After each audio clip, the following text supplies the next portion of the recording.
Muchas gracias, compañeros. Nuevamente, buenas noches. Me acompaña la doctora Suyapa Sosa, quien es jefe de neumología del hospital o del Instituto Cardiopulmonar del Tórax. Doctora, en estos momentos la situación que se está atravesando en el instituto es sumamente difícil y sobre todo porque justamente cuando se hablaba de contratar personal y ya se había hecho, pues ha habido un retroceso terrible este día. ¿Por qué? Muchísimas gracias. Fíjese que sí, nosotros tuvimos una reunión el día lunes e inclusive el día de ayer con el grupo de FONAC y el día lunes llegó la ministra. Se llegaron a unos puntos puntuales en cuanto a lo más urgente, que es la contratación de personal. Definitivamente el día de ayer llegó bastante gente, se quedó que se iban a contratar 220 personas. El día de hoy llegaron varias, pero nos informaba inclusive el jefe de recursos humanos y la jefe de enfermeras que muchas de ellas no habían llegado y que muchas habían abandonado. Nosotros entendemos el miedo de muchas de ellas, ¿verdad? Y esto es realmente un problema porque va a ser muy difícil contratar otro personal. Nosotros le decíamos al ingeniero Rivera que deberían de tomarse otras sugerencias que nosotros dábamos, como ser que muchas de las enfermeras licenciadas que nosotros hemos tenido en el último año ya están capacitadas en el hospital, ya nosotros las conocemos, ellas ya conocen cómo se debe de manejar una sala porque han tenido los últimos 2 meses alguna experiencia, pero que deberían ellos de gestionar con la Universidad Nacional Autónoma de Honduras para que les dieran el título más rápido, porque este era el requisito que les estaban pidiendo. Entonces, creo que ellos van a tomar cartas en este asunto, esperamos que esto sea así, porque estamos seguros que muchas de las salas funcionarían, digamos, mejor con un personal ya capacitado, ya conocido, porque el día de hoy nosotros tuvimos la oportunidad de constatar cómo mucha persona joven que está en servicio social no se podía colocar ni siquiera los guantes. Entonces, imagínese usted esto tan grave en una sala con altísima contagiosidad. Entonces, nosotros no podemos exponer al personal médico, al personal de enfermería, a estar cuidando gente que no puede.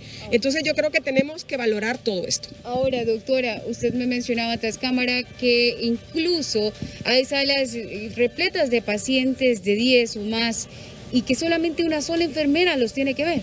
Esto es un problema también, porque miren, los médicos de alguna u otra forma podemos hacerle, es súper cansado, pero le estamos todos poniendo el interés y las ganas y más de lo que nos toca. Esa es nuestra obligación en este momento con esta pandemia.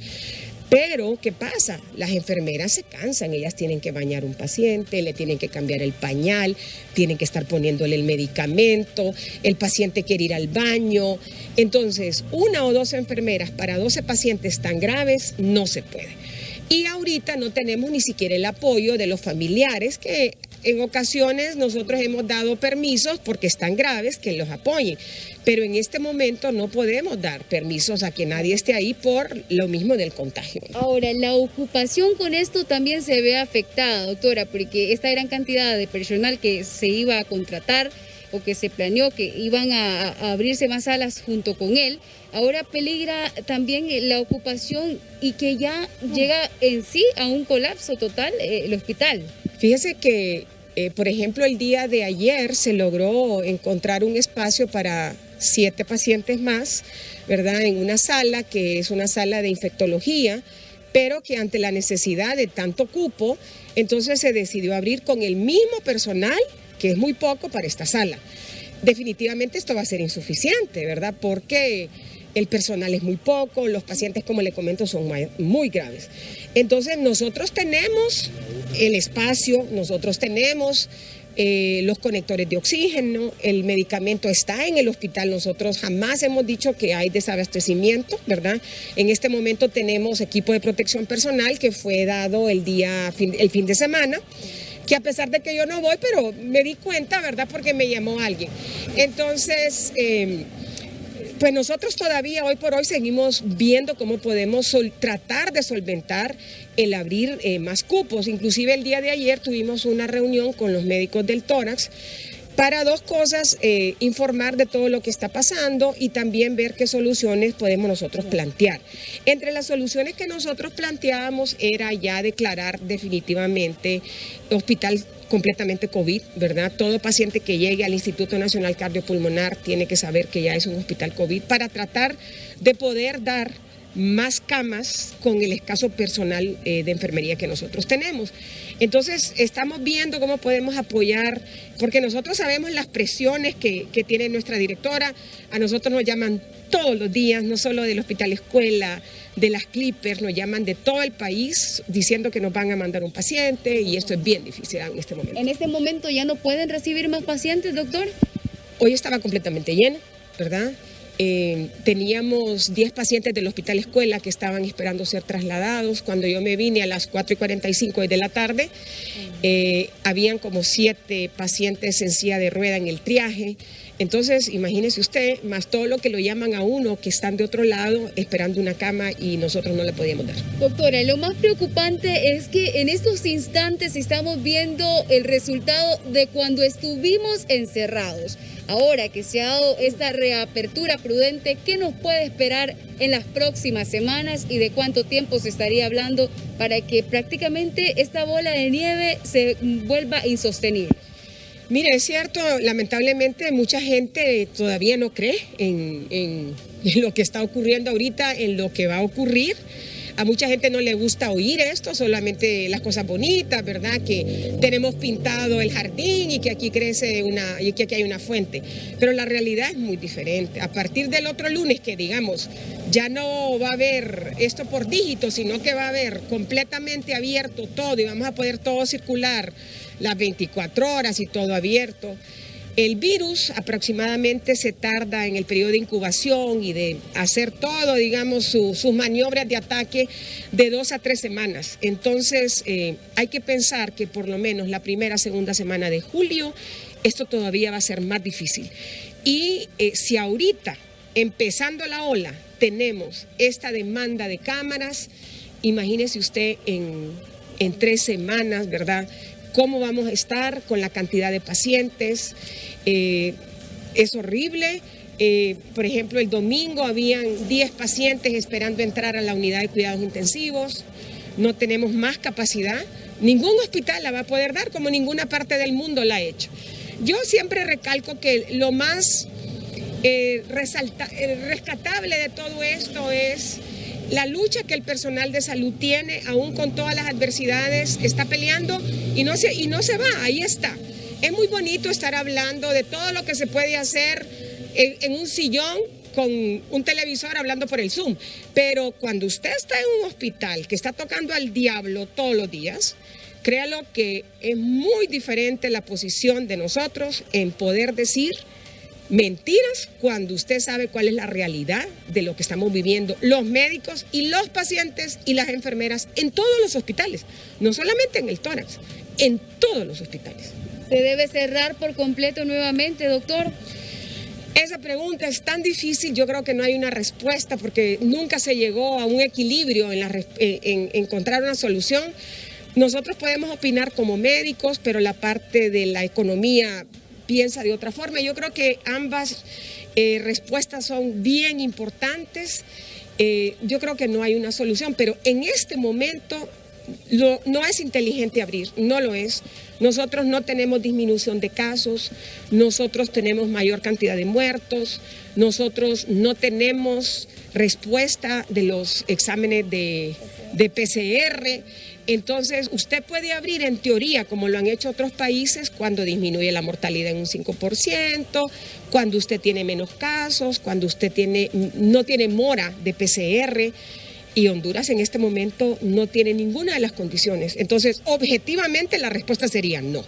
A nivel sanitario, nacionalmente hablando, doctora, ¿de cuántas pruebas más o menos se habla que podrían estar retrasadas en este instante, pendiente de una respuesta positiva o negativa? Mire, yo leí un comentario que hizo la doctora Lorenzana, que creo que es una persona muy responsable. Nosotros le creemos muchísimo a lo que ella manifiesta. En ese decía que había 3.700 pruebas de retraso. y nosotros hablábamos con gente experta, digamos, en el manejo de estas muestras y nos decía que este virus tiene, digamos, para vivir 10 días. Y si usted tiene un retraso de más de 10 días, probablemente muchas pruebas van a ser negativas porque el virus está muerto a pesar de que ya está positivo. Entonces pueden haber mucho falso negativo, que sinceramente nosotros creemos que eso está ocurriendo en este momento. Entonces no creemos que el PCR sea una respuesta en este momento. Nosotros hacemos la prueba en el hospital y nos guiamos mucho por la prueba rápida. Nuestra directora consiguió 100 pruebas rápidas que nos ha venido de alguna manera a apoyar muchísimo en toma de decisiones. Lamentablemente el día de ayer se terminaron y el día de hoy pues mira, hay gente que definitivamente lo apoya a uno, donaron una cantidad pequeña de pruebas y entonces esto es bueno porque yo creo que a medida que usted denuncia la realidad de un país y no lo oculta, la gente quiere apoyar y de esto se trata.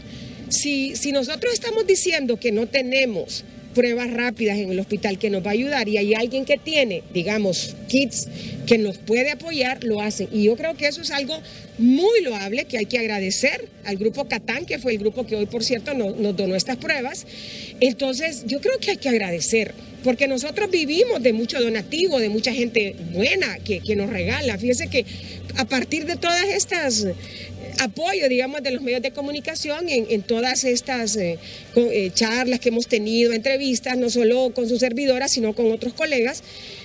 No tiene idea la cantidad de gente que se ha comunicado con nosotros, ¿verdad? Gente hoy me llamaba de Panamá, me llamaba gente de Brasil, hondureños que están allá preocupados, gente de Estados Unidos que quieren ver cómo apoyar a corto plazo. Y nosotros, pues, hablando con la señora ministra, que yo, mire, sinceramente, siempre lo he dicho, creo que ella está haciendo su mejor esfuerzo en esto, ¿verdad? Pero es bien difícil. Y ella siempre nos decía, doctora, por favor, si usted conoce los nombres de los proveedores, mándelos, porque nosotros de esta manera nos comunicamos directamente. Ya en estas cosas económicas, pues uno ya no tiene, gracias a Dios, ninguna potestad y ya se lo deja a las autoridades en esto. Ya, por último, para concluir, doctora, en esta importante entrevista que usted nos ha brindado en esta noche, es muy importante destacar este punto de las pruebas PCR y este gran retraso, porque también debido a esto no se puede dar de alta a pacientes que quizás ya se hayan recuperado con el tratamiento que ustedes han brindado y posteriormente así liberar las salas y poder ingresar a personas que en realidad sí lo están necesitando. Fíjese que al inicio de esto teníamos como esa orden de tener que esperar la segunda PCR para egresarla. A partir de la semana pasada ya no. Entonces nosotros estamos egresando pacientes si clínicamente está mejor, si desaparece la fiebre, si el paciente se siente mejor, si el oxígeno le comienza a subir, entonces los pacientes lo estamos egresando. Y la región metropolitana se encarga de contactarlos para repetirles el PCR a los 21 días y de esa manera manejar. Entonces esto está bueno porque usted logra mover camas y poder ingresar más pacientes. Yo hoy egresé un señor que ingresó el 25 de mayo al instituto, imagínese usted, casi un mes, y todavía no tenía el resultado de la PCR. Y se la hizo el 24 de mayo en su lugar, en La Paz. Entonces, imagínese usted, un paciente que estuvo grave en la unidad de cuidados intensivos, gracias a Dios salió y gracias a Dios lo logramos egresar hoy, pero, como le digo, para nosotros eso es la alegría más grande. Y igual, lo tuvimos que egresar y él tiene que estar pendiente de su llamada a los 21 días. Muchas gracias a la doctora Suyapa Sosa del Hospital o del Instituto Cardiopulmonar del Tórax, brindándonos de manera amplia la situación actual en la que nos encontramos.